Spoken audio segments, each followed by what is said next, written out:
1970, Hartford County, Connecticut. A nurse named Donna, then a 28-year-old student in her final year of medical training, received a second-hand Raggedy Ann doll from her mother.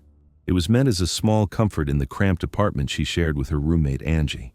Within weeks, the neighbors heard talk of handwritten notes appearing in the apartment, paper no one had bought, marked with a child's uncertain scrawl. "Help us." At first, everyone thought it was just a prank, the kind roommates played on one another in an anxious, exhausted household.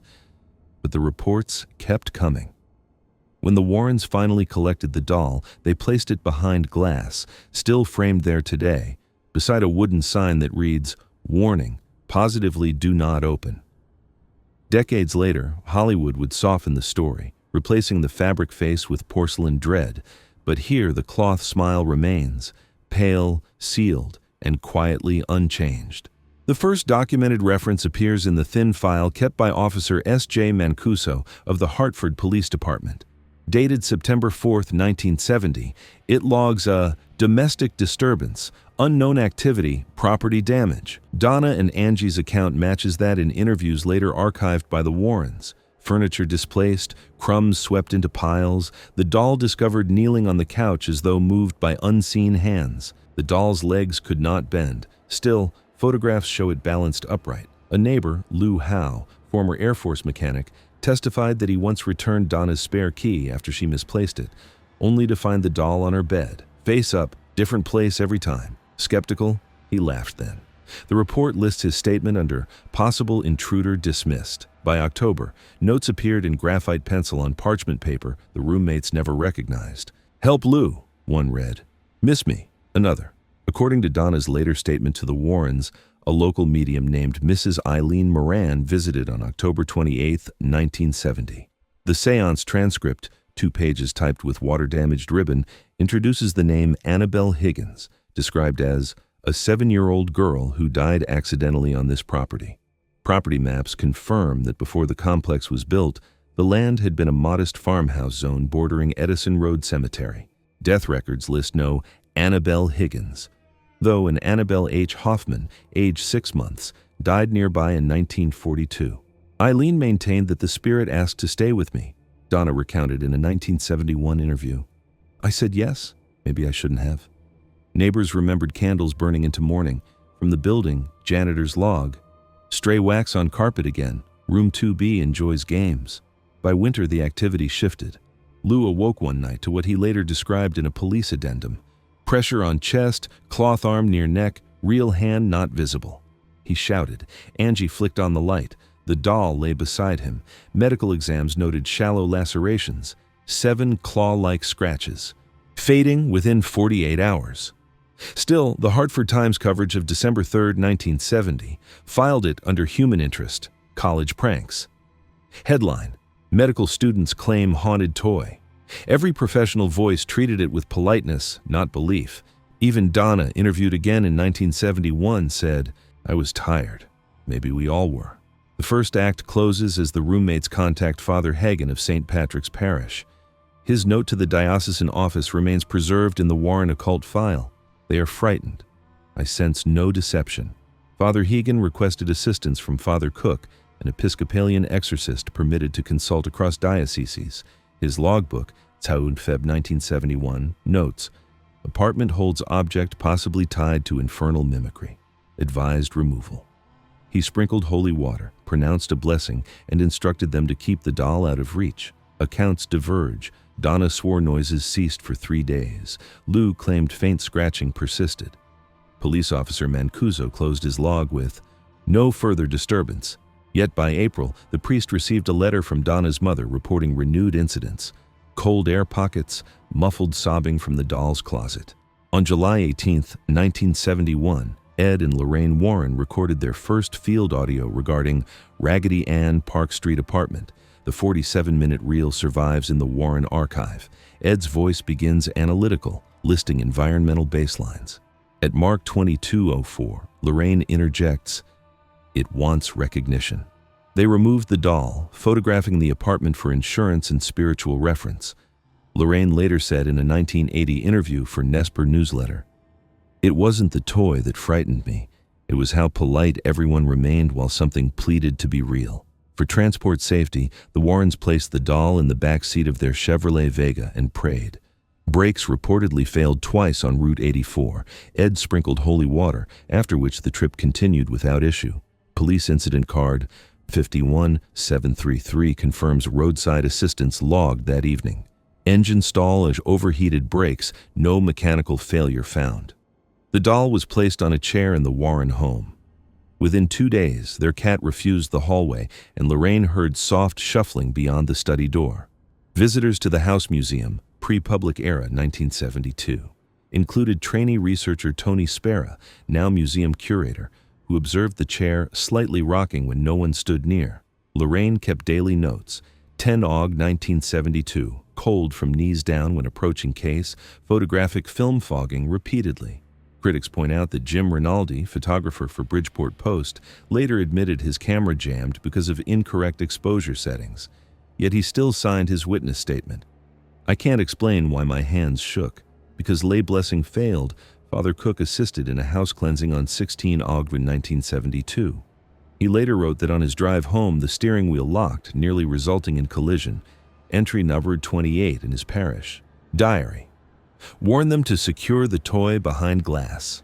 Following counsel from the church, the Warrens built what would become the Occult Museum. The doll was sealed inside a wooden glass cabinet with a handwritten warning. Lorraine described the enclosure methodically. "We pray the St. Michael prayer daily. Once forgot and heard 3 knocks from the cabinet. Attempts to move the artifact resumed documentation cycles, chain records, museum inventory sheets, photographs numbered sequentially. In none of them is the doll positioned differently. Staff claim, however, that the raghead sometimes tilts after groups laugh. The museum kept an open visitor log beginning 1973.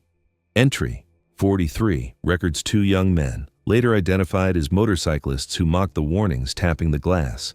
Lorraine asked them to leave. One reportedly dismissed her, shouting, "If you're real, do something." 3 hours later, police blotter notes a fatal crash on Monroe Turnpike. Passenger survived with fractures. Affidavit Donator 2149 quotes him, "Something threw us off balance." Though coincidence, Ed Warren underlined the time in red. The next day, he replaced the glass with thicker acrylic. For many, that single correlation sealed the object's reputation. Reported or not, fear became part of its containment. By 1974, press curiosity grew. The Warrens formalized the New England Society for Psychic Research, NSPR, and opened their private artifact room twice yearly for parish groups. Photographs from Morning Call, Danbury edition, June 1975, show the item among crucifixes, chalices, and letters labeled Cursed Object File. Caption, "Area demonologists display satanic curiosities." Lorraine, interviewed under subdued light, said, "It's evidence more than exhibition."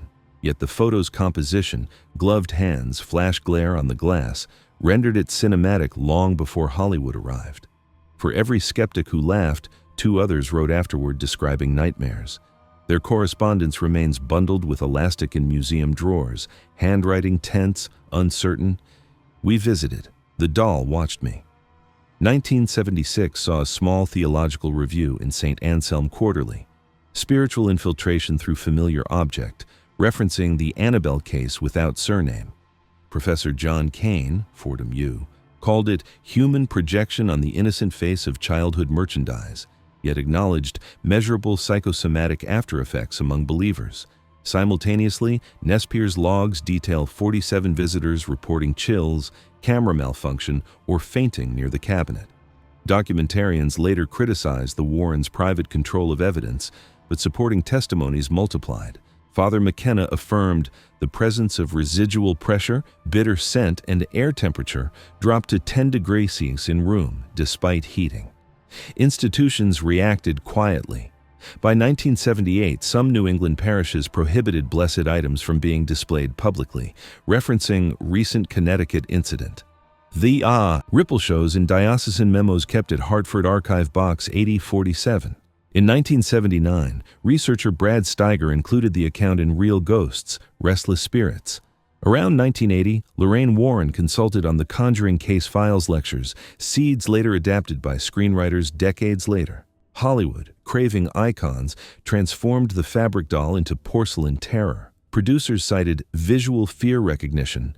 The Annabelle prop, built by John Leonetti, 2014, replaced smiles with cracked glaze, yet interviews concede, "We never touched the original." The real photograph appears briefly in 1980s tabloid inserts, captions already misplaced dates. Researcher Nancy Adams notes, "Fabric magic seldom frightens enough for the screen." In tone, the films mute the investigation's sadness, the weary compassion of nurses fearing they mocked something's plea for empathy. The narrator's work now shifts from factual compilation to contemplation. Some stories are cleaned for audiences. This one resisted. Since 1981, the Warren home remained part residence, part museum. Visitors recall the distinct temperature shift, humidity thick but cool, candle wax scent mixed with dust. Tony Spera, current curator, enforces rules learned the hard way. No touching, no mocking, no provocation. He tells guests about the motorcyclist still sending update letters from rehabilitation through the 1980s. A later visitor log, entry Shabishork Swart 993, 1993, contains faint writing. Apologize for laugh. Cannot sleep since. No return address. When state safety codes forced the museum's temporary closure in 2019, newspaper coverage reignited interest. Even with cases sealed, staff reported alarms triggered nightly at 3 a.m. Maintenance found no wiring faults. Spera quietly said, "She doesn't like being moved." In 2008, a local filmmaker accessed the archives for a short documentary. When he interviewed Lorraine, then 81, she paused before the case. The footage, partially aired, catches her whisper, "You must treat kindness like armor." After Lorraine's passing in 2019, Tony sealed the cabinet a final time with a prayer tag signed by both Warrens. Adjacent to it hang the faded apology letters and yellowing news clippings. I visited in 2023, credentialed for research. The guide dimmed the light. My recorder flicked once, briefly malfunctioned, then resumed, marking a thin burst of static. I checked the battery. Full. On playback between frames, a childlike hum appears. 3 seconds, undetermined source. When I finished notes, I placed my hand on the visitor log and wrote, "Observed respectfully, no interference." As I left, the security bulb above the glass case flickered twice. The recording ends there. Without saying it aloud, the files reveal a pattern. Objects of nurture sometimes inherit our neglect. The nurses who played caretaker to a doll sought affection and atonement. The investigators sought proof. Somewhere between comfort and control, belief took form. The museum still stands in Monroe. The cabinet remains locked, and in each new visitor's reflection on the glass, the same stitched eyes appear, watching patiently, waiting for acknowledgement more than fear.